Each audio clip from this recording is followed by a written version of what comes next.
नमस्कार मित्रांनो, आपल्या धर्मसंस्कृती चॅनलमध्ये आपल्या सर्वांचं स्वागत आहे. नवरात्र उत्सव जोरदार साजरा झाल्यानंतर जो सगळ्यात मोठा उत्सव येतो, लक्ष्मी प्राप्तीचा जो उत्सव येतो, लक्ष्मी प्राप्तीचाच का बरं, तर त्याची माहिती आपण या व्हिडिओमध्ये बघू.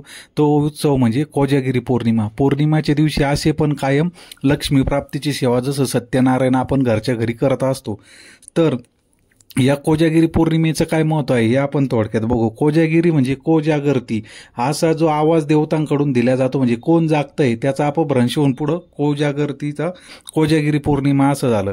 आणि पौर्णिमा तिथी असल्यामुळं हिला कोजागिरी पौर्णिमा असं म्हणतात.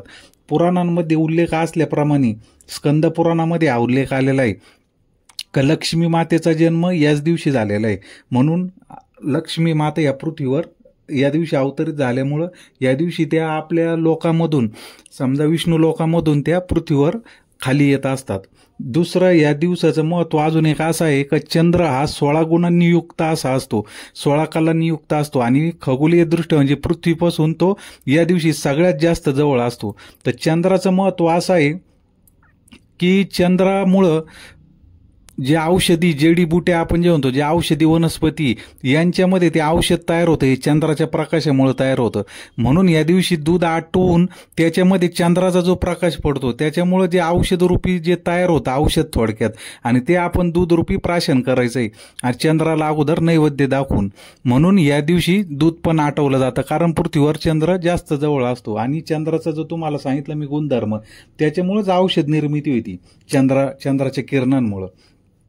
तिसरी गोष्ट जर बघायची जर ठरली तर देवांचा राजा इंद्र आहे. तर त्यांची एक कथा आहे बघा. श्रीकृष्णांच्या काळामध्ये श्रीकृष्णांनी ना काय केलं होतं, इंद्राचा गर्व हरण कसं केला होता, आपल्या करंगळीवर त्यांनी पूर्ण तो परत उचलून धरला होता आणि त्याच्या मागं त्याच्यामध्ये गोकुळाला सगळं सामावून घेतलं होतं. तर त्याचं कारण असं का श्रीकृष्णांनी सांगितलं होतं का तुम्ही इंद्रदेवाला त्याचा मान देऊ नका. तर पृथ्वीचा राजा, देवांचा राजा तसाच पृथ्वीचा राजा हा जो इंद्र आहे त्याचा गर्व हरण करण्यासाठी श्रीकृष्णाने ही लीला केली होती. तर म्हणजे हा तो उल्लेख घेतल्याप्रमाणे इंद्रदेवतांची पूजा सुद्धा करणं गरजेचं आहे. बघा, आपण ज्यावेळेस होम हवन करतो त्यावेळेस इंद्रदेवाच्या नावाने सुद्धा आहुती देत असतो, म्हणजे इंद्रदेवाचं पण तितकंच महत्वाचं आहे. तर तुम्हाला या 3 गोष्टी सांगितल्या बघा. मी इंद्रदेवताचं प्रतीक, चंद्रदेवताचं प्रतीक सांगितलं आणि लक्ष्मी मातेचं प्रतीक झालं. आणि या लक्ष्मी मातेबरोबर म्हणजे लक्ष्मी जिथं आहे तिथं कुबेर आले. मग कुबेर भगवानांची म्हणजे या 4 देवांची पूजा पौर्णिमेच्या रात्री जो माणूस करतो त्यालाच म्हणजे त्याचं पुढचं आर्थिक वर्ष चांगलं राहतं किंवा त्याच्या जीवनामध्ये धन संपत्तीचं आगमन होतं. म्हणून त्यांच्याविषयी कृतज्ञता व्यक्त करण्यासाठी हा आपण कोजागिरीचा उत्सव सुरू करत असतो. तर बघा, लक्ष्मी मातेची जी दुसरी बहीण आहे तिला लक्ष्मी म्हणतो आपण, अक्काबाईचा फेरा आला असं म्हणतो. तर ह्याच कोजागिरी पौर्णिमेच्या दिवशी कोण जागतंय कोण झोपतंय ही अक्काबाई सुद्धा बघत असती आणि त्या पद्धतीनं ती त्यांना आशीर्वाद देत असती. म्हणून रात्री बरोबर 12च्या वेळेसच सर्व लोक या दिवशी जुन्या आपण ग्रामीण भागात आता आमच्याकडे आम्ही कायम बघतो तर रात्री लोक जागेच असतात. काय पूजापाठ कोणला लोकांना माहीत नव्हता गावात, जुन्या लोकांना, पण ते रात्रीचं जागरण करायचे या दिवशी. त्याचं कारण हे त्यांना माहिती आहे का काय घडतं. तर बघा, थोडक्यात ही जी पूजा काय करायची, आपल्या घरामध्ये आपण काय करायचं, 3 सुपाऱ्या घ्यायच्या. 3 सुपाऱ्या त्या आंब्याच्या पानावर ठेवायच्या. एक काय घ्यायचं, पहिली ना लक्ष्मीची सुपारी घ्यायची, लक्ष्मी मातेची सुपारी म्हणून एक ठेवायची. त्याच्यानंतर एक कुबेराची सुपारी म्हणून ठेवायची, लक्ष्मी आणि कुबेर. आणि त्याच्यानंतर काय करायचं, तांदळावर एक तांब्याचा आहे ना गडवा भरून ठेवायचा आणि त्याच्यामध्ये आंब्याची पानं टाकायची. तिसरी गोष्ट झाली. आणि चौथ्याचं म्हणजे काय, चंद्रदेवाची एक पूजा करायची. तर गोल चंद्र काढायचा, असं चंदन घ्यायचं आपलं आणि चंदनाचं गोल चंद्र काढायचं, आंब्याच्या पानावर काढा किंवा तो जो पाट घेतलाय आपण त्या पाटावर काढा. ही पूजा आहे ना रात्री 11:30 पावणे 12लाच मांडून ठेवायची. आणि रात्री 12 एकदा वाजली का 12च्या पुढं आपण त्या सर्व देवांची, लक्ष्मी, कुबेर, इंद्र, चंद्रदेव या चौघांची पण एकत्रित हळद कुंकू वाहून पूजा करायची. त्यांना अक्षता व्हायच्या, जमलं तर खडी साखरेचं नैवेद्य दाखवायचा.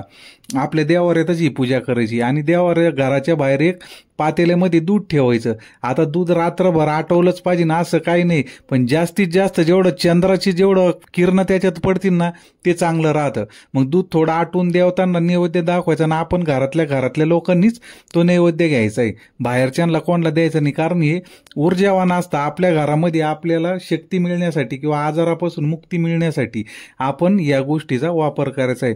आणि ह्याच पिरियडमध्ये बघा, लक्ष्मी मात्या ज्यावेळेस पृथ्वीवर कुबेरासहित फिरत असतात त्यावेळेस त्यांची सेवा जर आपण केली, त्यांचे स्तोत्रपठण जर आपण केली तर निश्चित आपल्यावर त्यांची कृपा होत असते. मग लक्ष्मी स्तोत्र वाचू शकता, नृसिंह लक्ष्मी स्तोत्र वाचा, श्री सूक्त वाचा, महालक्ष्मी अष्टक वाचा, किंवा जे विष्णू गायत्री आहे, कुबेर गायत्री आहे, कुबेर देवाचा मंत्र आहे, चंद्रदेवाचे जे मंत्र आहे, या मंत्रांची आपण पूजा करू शकता. बघा, एकदम शास्त्र पुराणात जाऊन म्हटलं तर आपल्याला रात्रभर बी पूजा करायला होणार नाही, पण एकदम साध्या भोळ्या पद्धतीनं आपण, तुम्हाला मी पूजा सांगितलं, सुपारी मांडायची त्यांची. कोणाकडे जर श्रीयंत्र असेल तर लक्ष्मीचं प्रतीक म्हणून श्रीयंत्र मांडा, कोणाकडे कुबेराची मूर्ती असेल किंवा कुबेर यंत्र असेल तर सुपारी शेजारीच कुबेराची मूर्ती मांडा तुम्ही, किंवा ते यंत्र ठेवा आणि त्यांची पंचोपचार पूजा करायची. पंचोपचार पूजा म्हणजे काय? हळद, कुंकू, अक्षदा, नैवेद्य, गंध, धूप, दीप लावायचा, फुलं व्हायची, अशी साध्या पद्धतीनं पूजा करायची.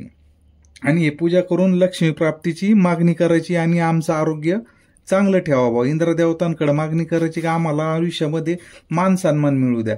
या सर्व गोष्टींची आपण त्यांना मागणी करायची.